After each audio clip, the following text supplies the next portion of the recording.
Olá, amigos da TV Impacto. Hoje estamos recebendo com muita alegria a visita do artista plástico Apolinário Oliveira, que, aliás, já está aí no mercado há mais de 35 anos.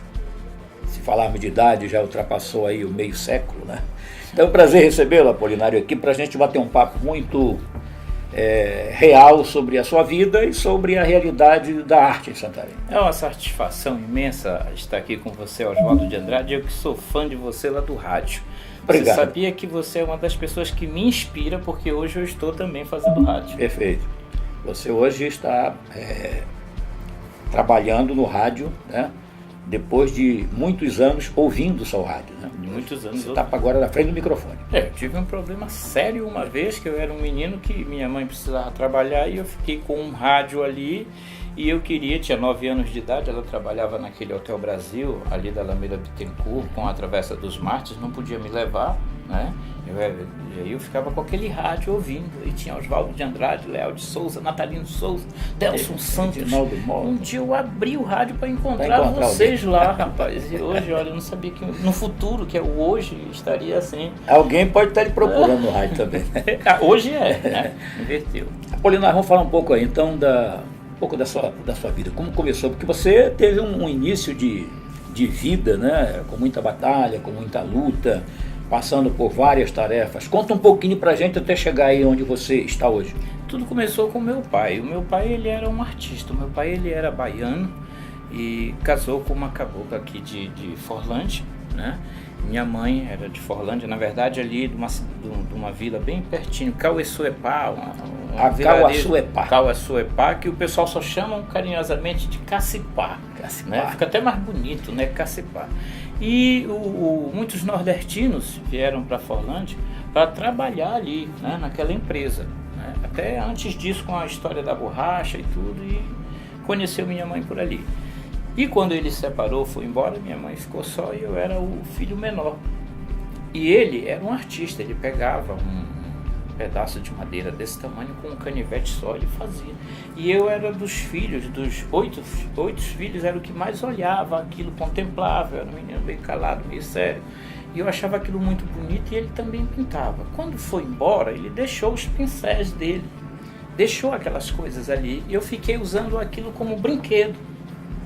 Minha mãe se desfez de todas as outras coisas, mas pelo meu apego com os pincéis, formão, aquelas ferramentas que seriam úteis para você fazê-los. Como brinquedo. Mas aquilo se tornou sério depois, né? Porque aí eu precisei, num período assim mais difícil da vida, ir para a rua, encarar de frente as dificuldades.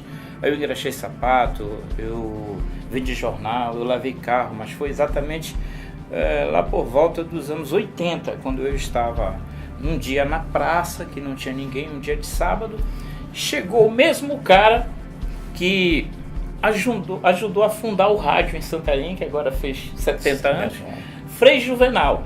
Foi praticamente ele, junto com o Dom Tiago Ryan, que fundaram, né, o rádio em Santarém, é isso?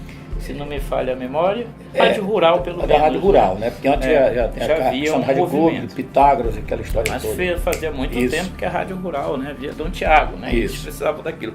E aí eu estava ali com as minhas produções, que era feita em papelão.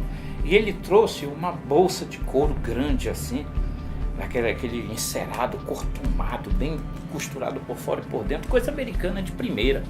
Ele disse: "Você consegue engraxar?" Eu disse: "Consigo.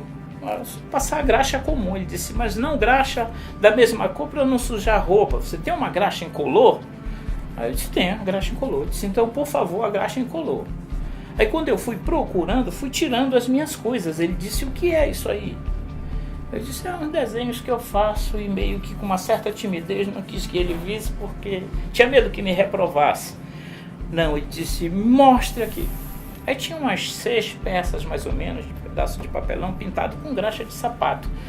Era uma espécie de um surrealismo diferenciado, uns rostos que eu fazia com os sofrimentos das pessoas que eu via na rua. Ele olhou assim e disse: "Rapaz, você vai ser bom se você não parar." como é seu nome? Aí começou ali. E ali já começava também a primeira conversa para a pastoral do menor. Porque depois eu fui levado para os irmãos de Santa Cruz. Então foi uma pessoa que eu tive muitas dificuldades na vida. Mas eu tive muitas pessoas boas que me apoiaram. Que deram oportunidade. Eu fico feliz porque eu consegui atravessar todos os desertos, vivo, sem matar, sem ferir. Eu tive confrontos, porque é natural, uma sociedade naquele período ainda muito pós-febre ouro. Você sabe que a nossa região ainda tem essa marca. Há pouco tempo todo mundo era garimpeiro. Todo mundo necessitava arrancar do bucho da terra a riqueza. E isso é muito meio que forasteiro. Uma sociedade fica ainda muito dividida com isso. Não vai ter uma atenção para a arte já estabelecida. Naquele período, Laurimar Leal já tinha sua dificuldade. Imagine alguém que estava surgindo naquele momento, encontrado na praça. Mas eu não estava sendo encontrado na praça por qualquer um. Era o Frei Juvenal, né? E aí depois, num programa que havia na TV Tapajós, você lembra porque você foi apresentador na TV Tapajós, né? Sim. Um dos primeiros. E Santarém, Coisas Nossas, do professor Dororó. Nosso saudoso Wilde Fonseca. Wilde Fonseca. E quem fazia o programa junto com ele para trazer talentos era justamente o professor Emi Bemergui, poeta, né? E os irmãos de Santa Cruz disse: apresente ele na televisão. Mas aquilo tinha todo um apoio de Dom Tiago pela minha história de vida até aquele momento. E aí eu fui apresentado para a sociedade, que devido à minha maneira de me expressar, eu contrariei alguns, mas continuei mantendo a admiração e o apoio de outros, como o irmão José Ricardo Kinsman, que era um californiano que era diretor do Colégio do Amando, que patrocinou passagens para mim para Rio de Janeiro, São Paulo e tudo. E aí eu fui saindo da graxa de sapato e fui acreditando nisso por conta do apoio dessas pessoas, do que eles me diziam, sabe? Porque assim como você está ali na rua vulnerável e chega alguém e diz assim: e aí, moleque, tu quer ganhar uma grana para te furar o pneu daquele carro ali? Tu quer ganhar uma grana para te pegar essa droga e levar para ali? Também tinha aquelas pessoas que me diziam assim: olha, pede para você fazer isso depois, isso aparece um pouco. E as drogas que a gente tinha naquele momento não eram tão perigosas como as drogas de hoje. E eu ficava ali na rua e eu ia estudar no Álvaro Adolfo. Eu consegui concluir o segundo grau também, né? Naquele tempo a gente chamava de segundo grau o ensino médio, né? Fazer o primário, o ginásio, o segundo grau. Ficou nisso, mas também eu tenho alguns anos de leitura. Isso eu tive que me aprofundar, tive que ler, né? Eu tinha uma sede de conhecimento muito grande. E aí depois eu comecei a fazer umas exposições diferentes, que o meu trabalho ele não se encaixava muito naquele trabalho que é feito para combinar com a sala, para combinar com os móveis, para combinar com a arquitetura. Era um trabalho que tinha uma fala diferente com a pessoa, porque eu precisava falar com as pessoas. Se eu pinto para a arquitetura, vai ter um momento que nada combina com a pessoa, ou descombina, ou cria algum tipo de inquietação, para que ela, através de um quadro, um gesto seu pode mudar a vida de alguém. Sim. Então eu tinha essa preocupação. Depois eu fui vendo com o que eu me parecia, fui encontrando outras pessoas. Aí eu consegui chegar na Argentina, consegui chegar na França, através de um trabalho meu diferenciado que eu fazia aqui, exposição no cemitério. Eu quero que você fale um pouquinho. Você falou ainda há pouco, citou a questão da pastoral do menor, né? Você falou, mas não se aprofundou. Eu quero que você também fale para a gente sobre essa questão, que eu lembro muito bem que na época deu uma polêmica, Apolinário, o artista plástico, fazendo uma exposição no cemitério. Eu quero que você conte um pouquinho disso aí, resumido. É porque eu precisava fazer um trabalho para as pessoas e houve ali uma certa, não sei se a palavra certa é metempsicose, que as pessoas não me entendiam. Aí eu descobri que as pessoas não têm medo de morrer. E que o ser humano é o único animal que tem certeza que vai morrer. O que ele tem, na verdade, é medo de deixar de existir. Por isso que ele é um plantador da pedra. desde a arquitetura da própria casa, da cidade, os monumentos, calçada, tudo de concreto, de pedra, de mármore, e até a sua catacumba, onde ele coloca aqui, jazigo, fulano de tal. Aquilo ali é para ele não deixar de existir. Ele continua ali através. Eu digo, pronto, eu vou expor para esse ponto, desse olhado. Se vocês não respeitam o meu trabalho e tudo mais, foi uma confusão que eu não sabia explicar. E na verdade na arte tem uma coisa que você tem que deixar rolar, porque a arte ela se explica sozinha. Não adianta eu chegar aqui e dizer, Oswaldo de Andrade, fique com esse quadro para você. Não funciona assim. É o quadro que tem que, numa conversa particular, dizer, Oswaldo de Andrade, me leva que eu combino contigo. Aí você, como pessoas, né? Como pessoas. Aliás, eu tenho uns 3 ou 4 seus aí. Né?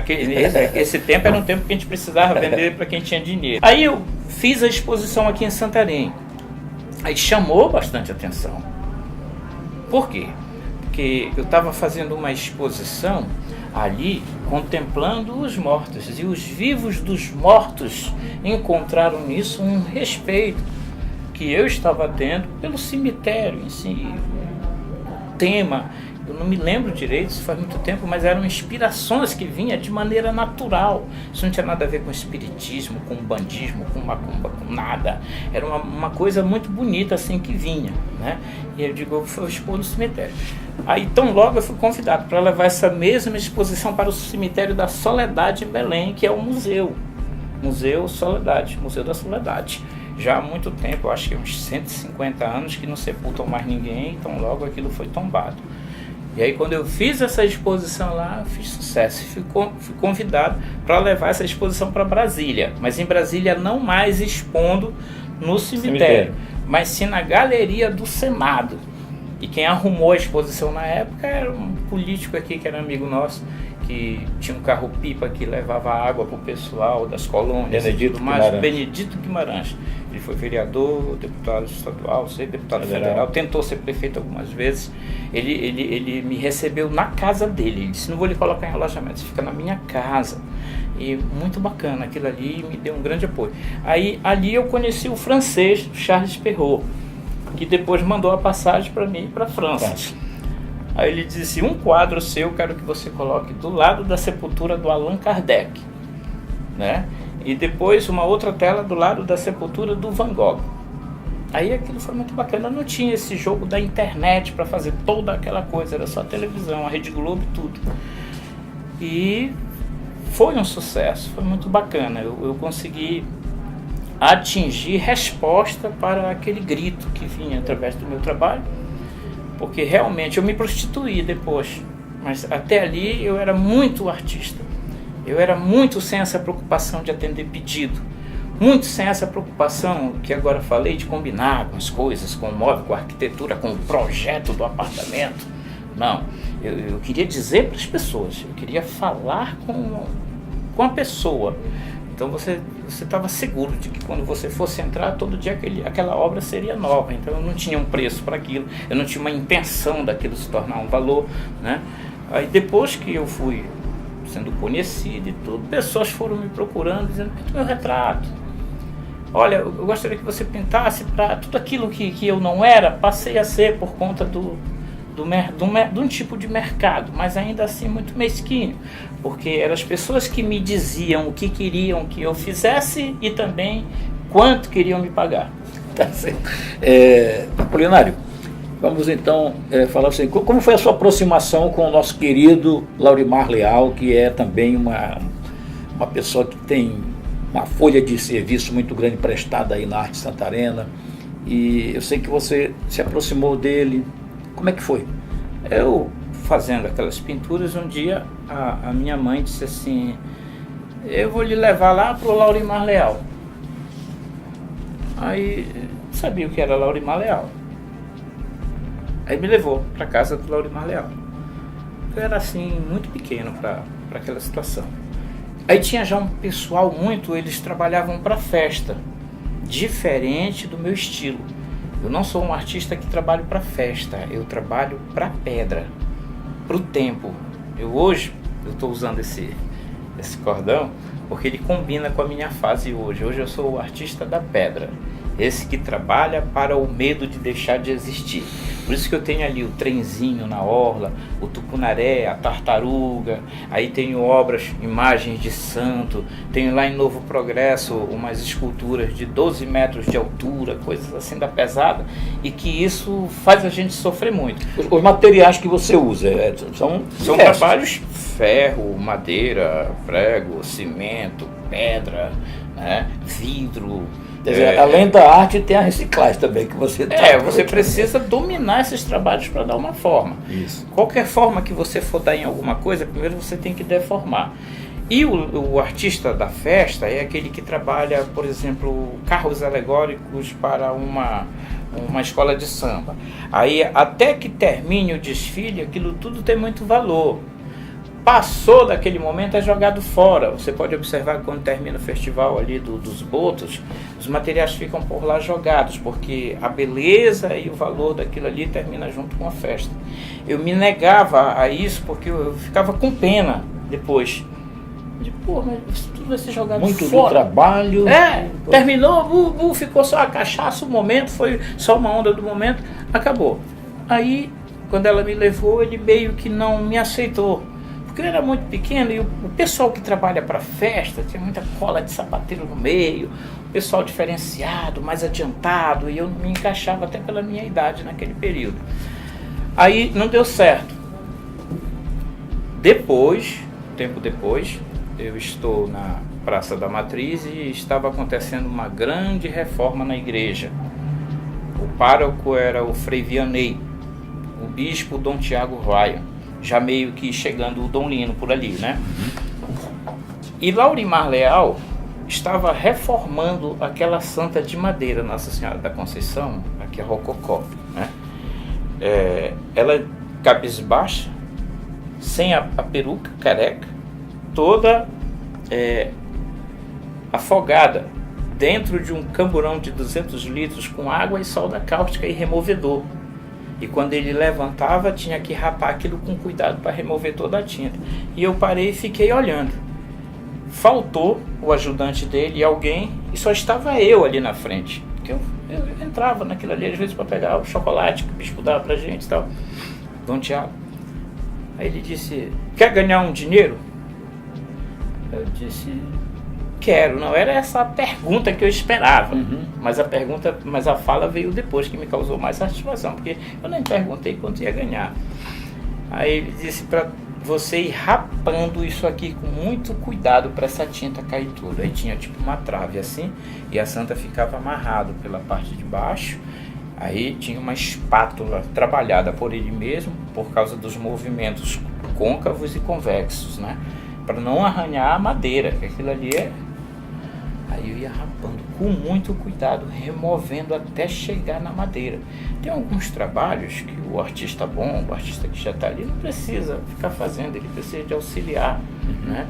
Por exemplo, esse trabalho que a gente faz aí de escultura, de cimento, de concreto, o auxiliar do artista é um pedreiro, tem que ser um pedreiro, e o pedreiro tem que ter o auxiliar dele. Aí, ali começou a minha história com a Laurimar Leal. Ele disse, quando ele voltou, ele disse: rapaz, tu tem a mão leve, porra, que legal. E aí, tu mora onde? Eu disse: eu sou aquele que uma vez... Ele disse: ah, eu sei tudo. Eu era muito menino, né? Aí eu nunca fui pra festa, nunca trabalhei festa de aniversário, nunca gostei disso. Eu gostei mais dessas coisas. A santa, por exemplo, eu passo lá, eu olho para ela e digo: eu já tirei tua pele um dia e ajudei a colocar. Então isso é muito bacana, e as pessoas estarem ali, eu gostei disso. Tá. E Laurimar Leal depois me passou toda a técnica dos retratos, eu aprendi a pintar retrato com ele, tanto que hoje a galeria dos prefeitos, eu assumi ele depois que ele ficou cego. Sim. Ele pintou até o prefeito Lira Maia e ele ficou cego. Eu já pintei Maria do Carmo, já pintei Zé Maria Tapajós, que ficou uns meses, por isso teve direito ao retrato. Pintei Alexandre Von e agora pintei o atual prefeito. Eu sou o autor da galeria. Esse cargo não é remunerado. Não é remunerado. Do nosso Laurimar. Então, rapidinho aqui, quero que você resuma também. Já contamos. Eu sou muito ruim para resumir. Toda a sua história, né? Agora eu quero saber o seguinte, a valorização do artista hoje, como é que você analisa? Já dá para viver ou sobreviver como artista plástico? A valorização do artista, ela vem muito depois. Igual como surgiu os dois, a arte e o artista. Primeiro surgiu a arte, depois o artista. Então vai ser sempre assim. Eu hoje posso dizer que hoje já é velho. Ainda estamos muito atrasados, apesar de acharmos que estamos modernos. Mas eu ainda faço parte de um diagnóstico e estou bem ainda no estágio primitivo, muito embora falando isso agora. Mas quem ouvir isso daqui a 150 anos vai dizer ele já sabia, entendeu? Hoje já é velho, agora já passou. E o diagnóstico para que o artista nessa região seja realmente valorizado no sentido filosófico, no sentido sentimental da coisa. Isso já aconteceu um pouco. Alguém olha para você e diz, porra, ele é um artista, ele é legal, ei, parabéns, eu gosto de você. A gente encontra aqui e ali. Você já fez isso comigo uma vez. Você diz, pô, muito legal o teu trabalho, parabéns. Isso é muito bacana, conforta o coração. Quando você é pai de família, né, que é um outro talento, que a gente está casado aí há 20 anos e precisa da casa para morar, das coisas, aí vem os filhos e tudo. O valor que se espera normalmente é aquele valor de valores, de dinheiro. Quanto ganha um artista? Quanto vale uma obra? Isso tudo ainda está nesse pacote que precisa evoluir, que o diagnóstico é 150 anos, começando com o agora. Certo? A mesma coisa na política, a gente observa, e é a política que vai fazer isso acontecer. Tudo depende de uma política. Se a política é evoluída, a cultura, a educação, a vida do jovem, do velho e tal, e tudo evolui. O apoio sentimental à arte é uma. São Paulo é outra. Em Paris é outra. Que a pessoa passa, ela não diz assim, por exemplo, tá fazendo uma arte, uma pessoa passa, ela não diz assim, que porra é essa que tu tá fazendo, por exemplo, entendeu? Ela para e diz, uau. Né? E falando nisso, vamos aproveitar aqui já para abordar essa questão da pintura. Eu inclusive acompanhei alguns comentários aí da obra que você fez agora na Orla de Santarém. Você já fez em Alter do Chão, né? Uhum. E agora, mais recentemente, semana passada, foi entregue inclusive, lá na Orla de Santarém. Fale um pouco sobre esse trabalho lá, que como você citou ainda há pouco, tem lá o Tucunaré, né, tem o trenzinho. O Rio Tapajós vem desde Jacareacanga. Exato. Então, sobre essa obra agora que você acabou de... Quando eu fui convidado pelo empresário para fazer aquele letreiro para o Alter do Chão, era um presente que ele queria dar, por valorizar o turismo e ele ser do ramo de hotelaria. Aí, quando eu terminei, logo depois disso, fui chamado para Itaituba. Quando eu terminei o letreiro de Itaituba, aí voltei para Santarém, aí um outro empresário me convidou para fazer aquele trabalho ali. Ele disse, cara, eu quero colocar em Santarém. Antes que alguém tenha essa ideia, antes que alguém faça isso, eu quero mostrar o meu amor. Ele é uma pessoa muito jovem, cheio de festa, muito cheio de sabedoria também, e tem toda uma história de marketing dentro, né, do mundo dele, da forma como ele trabalha e tudo mais, e me convidou. Eu disse, poxa, legal. E foi uma coisa interessante que eu estava tendo uns problemas, eu estava com uns problemas naturais, assim, umas dívidas do negócio, e ele até que me pagou adiantado, porque eu estava querendo sair da cidade por conta disso, né? Aí ele pegou e disse, não, porque eu preciso. Ele disse, não, resolve lá teu problema. Resolveu o teu problema? Agora vai fazer. Aí eu achei muito diferente isso, porque as pessoas se relacionam com o artista ou com com qualquer uma outra pessoa que tenha no seu semblante, no seu corpo, rascunhos de arte, resultados de arte, design de arte com uma pintura ou um adereço qualquer, com certas restrições, sabe? E aí esse rapaz fez essa oferta diferenciada.